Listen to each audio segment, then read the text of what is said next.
Hello everyone. आज मैं आपके लिए एक ऐसा टॉपिक लेके आई हूँ जिसके लिए मुझे बहुत सारे मैसेजेस आते हैं। और हमेशा कैंडिडेट्स रिसर्च स्कॉलर्स मुझे ये बोलते हैं कि मैम बहुत ही टफ हो जाता है जब हम पीएचडी इंटरव्यू में अपने टॉपिक को डिफेंड नहीं कर पाते, या फिर हमें ऐसे लगता है कि हमने सही से प्रिपेयर नहीं किया। ठीक है। तो जब आप पीएचडी इंटरव्यू जाके आते हो या आप जा रहे होते हो, तो आपको एक हमेशा से एक्साइटमेंट भी रहती है और हमेशा एक ऐसा रहता है कि मेरा टॉपिक सेलेक्ट हो जाए, हम सेलेक्ट हो जाए और हमारी ये पीएचडी जर्नी कैसे भी स्टार्ट हो जाए। तो सबसे पहले ये याद रखिए कि जब हम पीएचडी के लिए प्रिपेयर कर रहे होते, स्पेशली एआई और चैट जीपीटी के टाइम पर, मैं बात करूंगी तो 5-6 साल पहले की, जब हमें चैट जीपीटी या एआई की नॉलेज नहीं थी या हमें अवेयरनेस नहीं थी, तो हमेशा हम क्या करते थे, खुद से मेहनत करके जाते थे। और रिजेक्शन होती थी तो तब हमारे पास कोई ऐसा सपोर्ट सिस्टम भी नहीं था जिससे हम पूछ सके कि हम कहाँ गलत जा रहे हैं। देखिए, मैं हमेशा कहती हूँ कि एआई को असिस्टेंस के लिए रखिए, सपोर्ट के लिए रखिए। एआई आपका जाके इंटरव्यू नहीं देने वाला, एआई आपका जाके साथ इंटरव्यू में नहीं दे पा रहा है। ठीक है। अब थोड़े दिन क्या पता ऐसा भी दिन आ जाए कि आपके बदले एआई ही प्रेजेंट कर रहा हो, तब तो बात ही कुछ और होगी। बट अब के लिए फिलहाल मैं ये कहूंगी कि कुछ गलतियां हैं जो मुझे बहुत बारे रिसर्च स्कॉलर्स मैसेज करते हैं, या जब मैं उनको सपोर्ट करती हूँ प्रिपेयर करने के टाइम, तो मुझे उनके प्रपोजल में ये गलतियां दिखती है। तो मैं छोटी सी सीरीज लेके आई हूँ। आज कोशिश करूंगी कि पहला क्वेश्चन आपका डाउट क्लियर कर दूं। ऐसे थोड़े दिनों में मैं थोड़े थोड़े सेशंस लेके आपको बताऊंगी कि एक अच्छा प्रपोजल कैसे बनाया जाता है। और मुझे रोज ऑलमोस्ट दिन में 3-4 मैसेजेस तो how to create, how to draft, how to make a research proposal पर बहुत सारे क्वेरीज, डाउट्स, मैसेजेस आ ही जाते। तो मैं एक ही बात बोलूंगी, जब आप शोध गंगा पर किसी की थीसिस चेक करते हो, तो लास्ट में सिनॉप्सिस अपलोडेड होता है, यार कभी कभी समरी अपलोडेड होती है। तो वो जब जाके आप सेक्शन चेक करते हो, तो याद रखिए अगर उसमें सिनॉप्सिस है, अभी यूनिवर्सिटी ऑफ मुंबई में सिनॉप्सिस हम किसको बोलते हैं, जो एंड में सबमिट होता है, हमारी पीएचडी कंप्लीट हो जाती है, हमने डेटा एनालिसिस किया है और हम उसकी एक मिनी समरी बनाते हैं। ठीक है, तो वो एंड में सबमिट होता है। और अंडर यूनिवर्सिटी ऑफ मुंबई हम रिसर्च प्रपोजल उस डॉक्यूमेंट को बोलते हैं, उस ड्राफ्ट को बोलते हैं जो हम इंटरव्यू में जा रहे होते हैं तो साथ में कैरी करते। ठीक है। तो only difference between research proposal and synopsis मैं बोलूंगी, एक मेजर डिफरेंस है, जो कि रिसर्च प्रपोजल आपका फ्यूचर वाला स्टडी बता रहा होता है। अब तक आप सेलेक्ट नहीं हुए हो और आप वो स्टडी को प्रपोज कर रहे हो, तो उसमें एक एलिमेंट रहता है, जैसे रिव्यू ऑफ लिटरेचर, वो पास्ट टेंस में ही लिखा जाता है, क्योंकि रिव्यू ऑफ लिटरेचर पास्ट में हो चुका है। ठीक है। आप आज का रिव्यू ऑफ लिटरेचर भी लिखोगे तो वो हो चुका होता है। और बाकी सारी चीजें ऑलमोस्ट, या तो जैसे इंट्रोडक्शन है वो प्रेजेंट टेंस में हो सकती है, और जैसे आप लिखोगे टेंटेटिव कंक्लूजन, क्योंकि अगर आपको कंक्लूजन पता है तो आप रिसर्च स्टडी प्रपोज ही क्यों कर रहे हो। ठीक है। ऑब्जेक्टिव सपोज आप लिख रहे हो तो वो तो आपके जैसे है वैसे ही रहेंगे। बट जब आप रिसर्च मेथोडोलॉजी लिख रहे हो, तो सिनॉप्सिस में जब हम लिख रहे होते हैं, समरी में जब हम सबमिट कर रहे होते हैं पूरी थीसिस, तो सिनॉप्सिस हमेशा कैसा रहता है, वो रहता है कंप्लीट हो गया है। ठीक है। तो वहां पर आएगा the researcher used the question, या तो ऑब्जेक्टिव वाज अचीव्ड, बट यहाँ पर प्रपोजल में होगा, सपोज आप लिखोगे कि सैम्पलिंग मेथड कौन सा यूज होगा, तो आप लिखोगे कन्वीनियंस सैम्पलिंग। बट जब आप यहाँ पर बोल रहे हो तो तब आपका वो फ्यूचर टेंस में होगा, टेंटेटिव होगा। ठीक है, क्योंकि आपको नहीं पता हो। बट आप जब सिनॉप्सिस में लिखते हो वो कंप्लीट। तो जब आपको किसी का रिसर्च प्रपोजल चाहिए और वो आपको नहीं मिल रहा है, तो आप शोध गंगा में जाके किसी की थीसिस में सिनॉप्सिस ढूंढिए, और ऑलमोस्ट वो याद रखिए ये फ्यूचर टेंस के लिए होगा और वो कंप्लीट हो चुका होगा। तो स्टॉप आस्किंग रिसर्च प्रपोजल के फॉर्मेट, क्योंकि अब यूनिवर्सिटी ऑफ मुंबई में कोई रिसर्च प्रपोजल का स्टैंडर्ड फॉर्मेट नहीं है। बट बेसिक चीजें जो होनी चाहिए, जैसे introduction, title, objectives, research methodology, review of literature, conclusion, research methodology, ये सब मैंने बहुत बार अपनी प्रीवियस वीडियोस में एक्सप्लेन किया है। तो आप जाके मेरी प्लेलिस्ट चेक कर सकते हो और रिसर्च सीखे। ठीक है। तो चलिए, मुझे थोड़ी सी शॉर्ट वीडियो रखनी है, क्योंकि आजकल मैंने देखा है सबका रिटेंशन स्पैन भी कम होता जा रहा है। अपने भले भले का भी कुछ देखने जाएंगे तो भी उनको शॉर्ट में चाहिए। क्विक रेसिपीज बनाते हैं जैसे आजकल, वैसे क्विक उनको वीडियोस भी चाहिए, एजुकेशनल वीडियोस। तो सबसे पहले याद रखिए कि प्रपोजल है ना बहुत इंपॉर्टेंट डॉक्यूमेंट है। A research proposal can go wrong in a few predictable ways. मैं क्यों बोल रही हूँ फ्यू प्रेडिक्टेबल वेज, क्योंकि अब मुझे जब मैं गाइडेंस दे रही हूँ या मेरी पीएचडी हो गई है तो मुझे पता है कि कहाँ पर हम गलत जाते हैं। तो ये चीजें ऐसे नहीं है कि अनप्रेडिक्टेबल है या हमको वहां जाके पता लगेगा, कि हमको पहले भी पता हो सकती है अगर हमने थोड़ी मेहनत की हो तो। Knowing them upfront helps you avoid weak spots and present a clear convincing plan. जब आपको प्रपोजल इंटरव्यू के बाद सिलेक्शन लेटर नहीं आता है, आप और मैं ही जानते हैं वो कितना बड़ा स्ट्रेस होता है। या फिर होता है कि मेरे से क्या गलती हो रही है, मैं कहाँ सुधार सकती हूँ अपने आप को। या ऐसा तो नहीं है कि पैनल को मेरा टॉपिक ही पसंद नहीं आ रहा या मुझ में क्या कमी रह गई। ठीक है, इफ तो याद रखिए, मैं अभी ये वीडियो में आपको बताऊंगी कि हम रिसर्च क्वेश्चन और रिसर्च ऑब्जेक्टिव जब फ्रेम कर रहे हैं वहां पर हम क्या गलती कर रहे हैं। If your question is too broad, suppose अब मैं एग्जांपल दे रही हूँ क्लाइमेट चेंज, आपको क्लाइमेट चेंज स्टडी करना है तो, और it is unclear, reviewers won't understand what you are actually trying to do. A strong proposal has a specific, sharply defined problem. अगर आपके पूरे प्रपोजल में आपके पास स्टेटमेंट ऑफ प्रॉब्लम ही नहीं है, आप क्या कंट्रीब्यूट करने वाले हो, आपने ये रिसर्च प्रपोजल किस टॉपिक पर, किस बेस पर बनाया है, तो आप, मुझे लगता ही नहीं इंटरव्यू में सिलेक्ट हो सकते। ठीक है, हमेशा मैं बोलती हूँ रिसर्च क्वेश्चन या रिसर्च ऑब्जेक्टिव या रिसर्च गैप आपकी ऐसी कड़ी है जो आपके पूरे थीसिस को एक साथ जोड़ के रखती है। Okay, the main reason for proposing a study, वो कैसे पता लगता है, statement of problem, research gap, फिर उसके बेसिस पर आपने जो रिसर्च क्वेश्चंस बनाए हैं और उसके बेसिस पर जो आपने रिसर्च ऑब्जेक्टिव्स बनाए। ओके, तो देखिए मेरे थोड़े से एग्जाम्पल्स है जो मुझे शेयर करने, बेसिक्स है। सबसे पहले मैं बता रही हूँ कि सबसे पहली गलती हम क्या करते हैं, वेग और unfocused research question.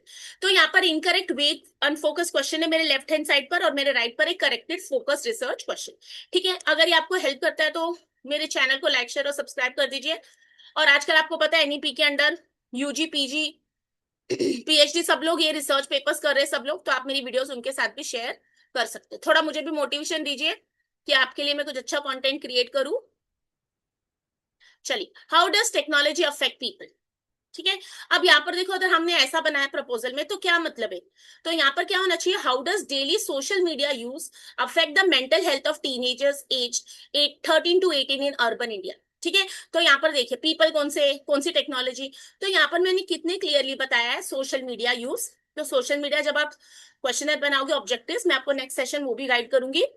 Affect the mental health, तो सोशल मीडिया मतलब सपोज मैं बोलूँ फेसबुक इंस्टाग्राम, कैसे अफेक्ट करता है वो मेंटल हेल्थ, किसकी मेंटल हेल्थ, पीपल कौन से पीपल, टीनेजर्स, और उनकी कौन सी एज है 13 to 18, और कहां पर, अर्बन इंडिया। तो यहाँ पर आप सपोज ले सकते हैं मुंबई। ओके, तो देखिए कितनी क्लैरिटी है। अब यहाँ पर हम क्या गलती कर रहे थे, टेक्नोलॉजी और पीपल लिख रहे हैं। फिर what are the impacts of climate change. अब ये क्लाइमेट चेंज तो बहुत ही ब्रॉडर टॉपिक है, तो यहाँ पर how is climate change influence monsoon patterns in Maharashtra over the past 15 years। तो देखिए अब कितना मैंने इसको सिंप्लीफाई कर दिया है।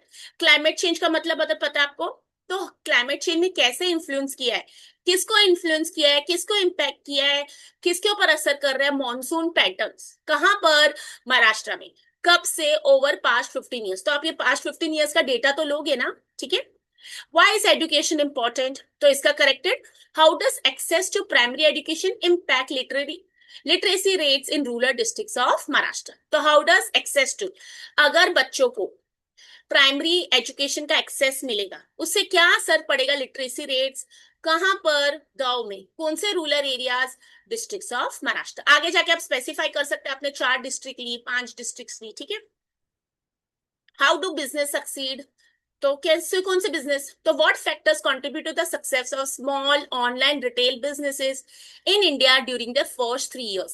तो कौन से फैक्टर्स, ठीक है, कौन से फैक्टर्स है जो कंट्रीब्यूट करे, सपोर्ट करे किसको, success of small online retail. तो मैं स्पेसिफाई कर रही हूँ स्मॉल ऑनलाइन रिटेल बिजनेसेस कहां पर इन India during the first year. अब इंडिया भी बहुत ब्रॉडर हो जाएगी, तो आगे जाके हम इसको क्या कर सकते हैं, मुंबई, महाराष्ट्र की कोई डिस्ट्रिक्ट ऐसे आप सेलेक्ट कर सकते।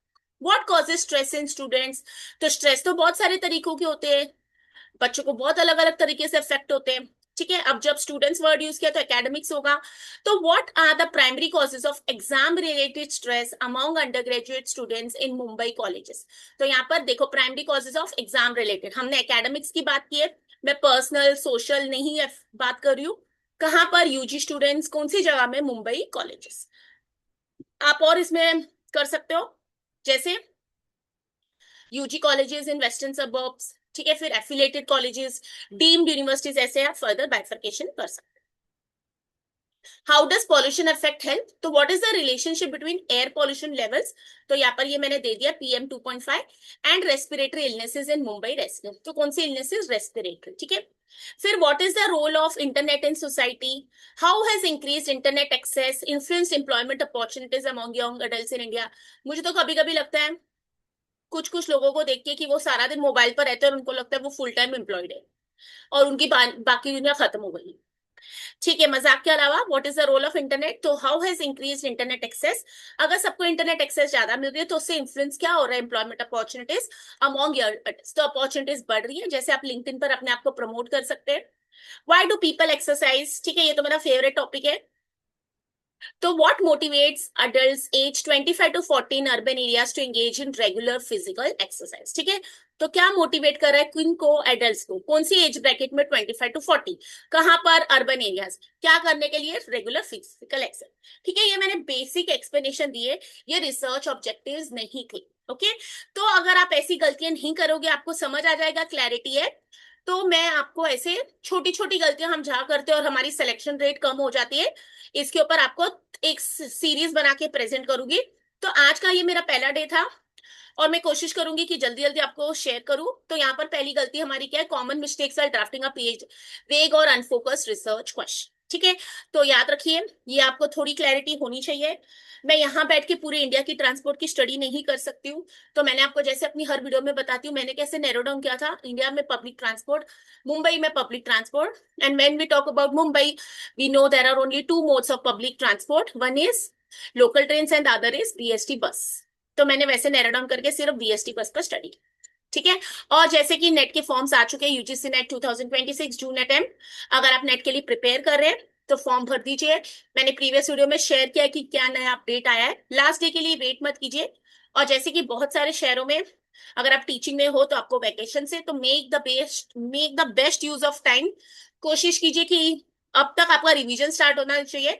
अगर आप पहली बार जुड़ रहे हो मेरे साथ, मेरे चैनल पर मैं हमेशा बोलती हूँ जब भी मेरा सेशन कोई देखे उसमें नोट्स बनाए, लिखिए आज हमने क्या पढ़ा था। मेरे वीडियोस, मेरे चैनल पर काफी वीडियोस है, पेपर 1 जनरल पेपर 1 और पेपर 2 कॉमर्स कैंडिडेट्स के लिए, ठीक है। तो अगर आपको मेरी वीडियोस पसंद आती है तो मैं भी रिक्वेस्ट कर रही हूँ कि आप लाइक शेयर और सब्सक्राइब कर दीजिए और आगे अपने यूजी और पीजी स्टूडेंट साथ भी शेयर कीजिए। मैं नहीं चाहती कि कोई आउटसोर्सिंग कराए PhD की या कोई किसी से घोस्ट राइटिंग करवाए। और AI जब है तो उसका सपोर्ट लीजिए, एथिकल यूज कीजिए। देखिए काफी यूनिवर्सिटीज में आप फॉरेन में देखोगे वहां पर आपको कंपलसरी देना होता है कि आपने कौन से AI टूल्स यूज किए। तो अब तक यूजीसी की कोई गाइडलाइंस नहीं है, बट स्टिल हमारे एथिक्स हमेशा साथ में रहने चाहिए। सब लोग गलत करें, मैं नहीं गलत करूं, ऐसे हमारी सोच होनी चाहिए। क्योंकि याद रखिए, मैं बहुत बार बता चुकी हूँ कि बहुत सारी चीज अगर आप गलती से कहीं पर पकड़े जाते हो चोरी करते हुए, अनएथिकल प्रैक्टिसेस करते हुए, आप करेक्टर के साथ अपना जॉब भी लूज कर देंगे, ठीक है। तो फिर मैं मिलती हूँ नेक्स्ट सेशन में, नेट का फॉर्म भर दीजिए। ये मेरी पूरी प्लेलिस्ट है रिसर्च के ऊपर, आओ रिसर्च सीखे। आप सारी वीडियोस की टाइटल चेक करके, वीडियोस को चेक कर प्ले करके स्टार्ट कर सकते हैं, ओके। AI का हेल्प लीजिए, अपनी PhD खुद कीजिए, AI को सपोर्ट बनाइए, अपना ब्रेन्स मत बनाइए। फिर मैं मिलती हूँ नेक्स्ट सेशन में, till then take care, all the best and खुश रहिए।